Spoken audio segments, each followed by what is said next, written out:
Vicky, dengan potensi ekonomi digital Indonesia yang sangat besar, nantinya kalau misalkan Project S ini terus membayangi produk-produk UMKM lokal, terutamanya produk-produk tanah air begitu, sebetulnya potensi kerugian bisa dialami oleh Indonesia ini akan seberapa besar, Pak Vicky? Iya, kalau kita melihat ya dari apa yang terjadi di uh, Inggris gitu kan, ini kan sudah ada datanya, sudah publish juga tadi juga sudah termasuk juga sudah disampaikan oleh Pak Menteri gitu tadi juga Mbak sampaikan bahwa ini yang sebetulnya kita bisa melihat ya bahwa ada 50% produk yang dijual di TikTok UK itu berasal dari dan dikirim dari Tiongkok, meningkat 5 kali dalam waktu 1 tahun sejak Agustus 2021 dengan harga jual rata-rata $2 ya. Ini sumbernya dari Asia, dari Post China, Financial Times, semua kita sesuai arahan Pak Menteri, Pak Teten, kita juga kumpulkan, kita pelajari. Dan lagi-lagi tadi terkait dengan equal playing field, termasuk adanya praktek-praktek predatory pricing, ini kan sudah terjadi, sudah ada temuan, sudah ada bukti. Tahun lalu juga beberapa e-commerce sudah kami undang, Pak Menteri langsung bertemu dengan para pemimpin platformnya gitu ya. Untuk kemudian yang Pak Menteri sampaikan bahwa di yang pada waktu PEN, Program Pemulihan Ekonomi Nasional, Kemenkop UKM ini mendorong ada stimulus daya beli melalui marketplace, ya, melalui loka pasar. Ini juga kan tidak bisa kita jamin bahwa betul penjualnya adalah UMKM, produknya. Nah, asal produk, NIB-nya, ini kan menjadi catatan. Ya, kemudian di revisi Permendak 50 ini kita ingin dorong. Di India, platform lokalnya sudah diakuisisi oleh asing gitu ya. Ini juga menjadi isu oleh karenanya tadi bahwa UMKM tidak bisa berkompetisi, kita dorong UMKM ini. Dan kita juga dibantu kok sama marketplace, sama teman-teman media sosial, kita bersinergi.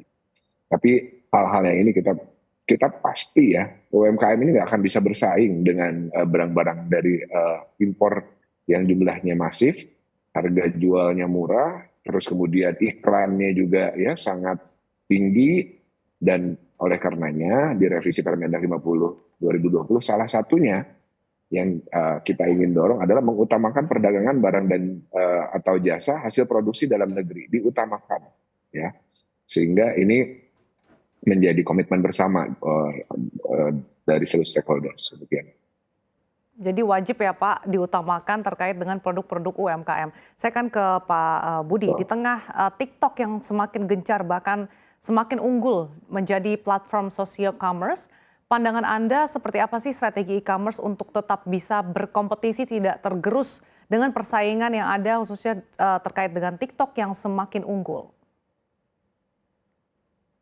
Oke, Mbak. Mungkin sebelumnya saya coba luruskan ya bahwa pada saat kita bicara sosial media dan social commerce itu dua hal yang berbeda ya. Di sini ini sesuai dengan tadi yang seperti disampaikan Kang Vicky ya, termasuk dalam definisi yang disebutkan di Peraturan Menteri Perdagangan 50 revisi Permendak 50 tahun 2020, yaitu social commerce adalah layanan sosial media yang mempunyai kanal untuk berjual beli.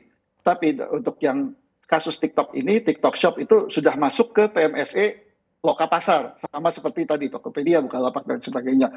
Jadi sebenarnya yang kita perlu ini kan adalah bukannya persaingan ya. Sebenarnya kita lihat adalah persaingan antara marketplace, bukan antara TikTok dengan marketplace gitu. Yang ini kita perlu klarifikasi, karena banyak juga yang orang berjualan live selling lewat TikTok tapi dia punya link ke loka pasar yang lain. Nah, justru yang kita perlu dukung di sini, bantu ya tadi mengenai yang seperti disampaikan tadi, gimana para pengusaha Indonesia mulai dari UMKM sampai yang brand besar bisa memanfaatkan perkembangan tren ini, karena ternyata kita lihat konsumen lebih suka seperti itu gitu. Jadi kita sebagai pengusaha tentu harus bisa melihat apa yang bisa atau apa yang diperlukan atau yang dimaui oleh konsumen dan kita bisa penuhi. Jadi kalau di sini kita lihat persaingannya lebih ke persaingan antara marketplace yang tentu akan nanti masing-masing dari kita punya preferensi, baik dari segi fiturnya, dari segi assortment ya, barang-barang yang tersedia, juga dari segi layanan, dan tentu juga dari segi promosi. Itu yang kalau menurut